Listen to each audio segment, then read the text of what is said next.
שלום וברוכים הבאים לעוד פרק של חפירות בלי הפסקה. לערוץ שלנו קוראים קדחתם בראש. אז היום כאן איתנו יאיר ועוד מישהו, יניב. שלום יניב. היי. יותר בקול רם. היי. טוב, היום סתם באנו לחפור לכם על סתם שטויות.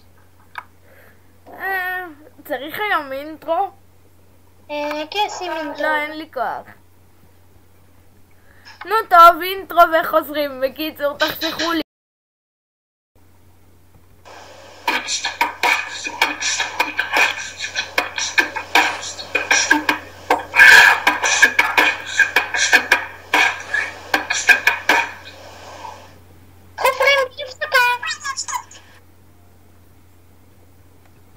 אוקיי, אז חזרנו אחרי האינטרו. אינטרו.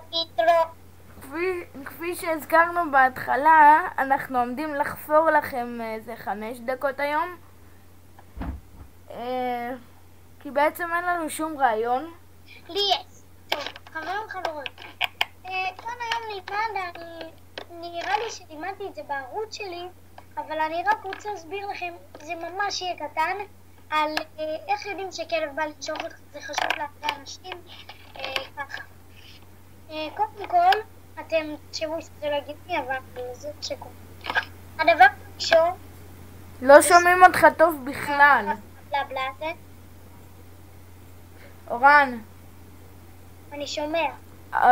אותך לא שומעים טוב בכלל. טוב, אז איך שאתם שומעים אותי, אין מה לעשות. אז איך יודעים שכלב בא לנשוך אותך? אמרתי את זה ככה. קודם כל, אתה בא ללטף אותו, סתם דוגמה, לא יודע, הוא יזיז את הראש, הוא כאילו יתעלם ממך. אז דבר שני, פה ממש בחלק העליון של העין הוא מלבין קצת, כאילו נהיה לו לבן. הדבר השלישי והאחרון, הכלב ממש עוצר לכמה שניות הכל. והדבר האחרון זה שהוא מגרגר עליך. פה אתה כבר אין מצב שתברח. אתם חושבים ברגיל שרק כשהוא מגרגר עליך זה הסימן היחידי? זה לא. מה שאמרתי זה אמת, אתם יכולים לבדוק את זה עם המומחה אורן אדיקה. ממליץ מאוד על הערוץ שלו גם, הוא חכם מאוד לכלבים. ואם אנחנו כבר נכנסנו קצת לעניין הזה, אז אני רוצה להציג בפניכם חבר טוב שיש לו בבית כמה כלבים? 2, והיה לי דור של כלבים.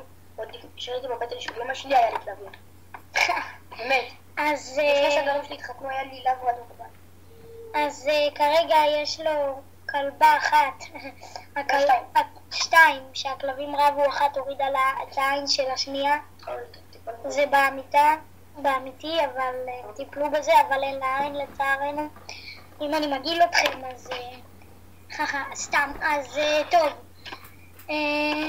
אמרו לי בערוץ שלי, הנה אפילו חופרים בלי הפסקה, הציעו לי רעיון לעשות, ואתם בתגובות של הפרק הזה תגידו לי אם שווה לי. יאיר, תיכנס שנייה לערוץ שלי הפרטי. חכו, לעצור את הסרטון וכבר נחזור. אז כן, חזרנו, הנה התגובה. כתוב כאן תעשה על כלבים, והנה אנחנו באמת עושים על כלבים. לא. יאיר קצת התבלבל. אני? זה בפרק שלי.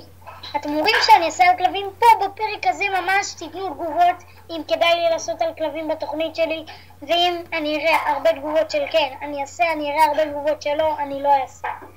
אז שוב חוזרים לסרטון. כן, אז בוא נעביר עכשיו נושא. הנושא הבא שלנו יהיה משחקי קופסה. עכשיו, איזה משחק קופסה הוא הכי נמכר בעולם לדעתך, אורן? מונופול.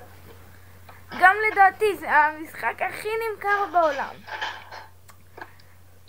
טוב חברים, יש לי רעיון. קצת בעייתי, אז אני צריך לגמור את הסרטון, כי עוד מעט הוא יתחמם ואז אני ארד מהקו ולא נעים.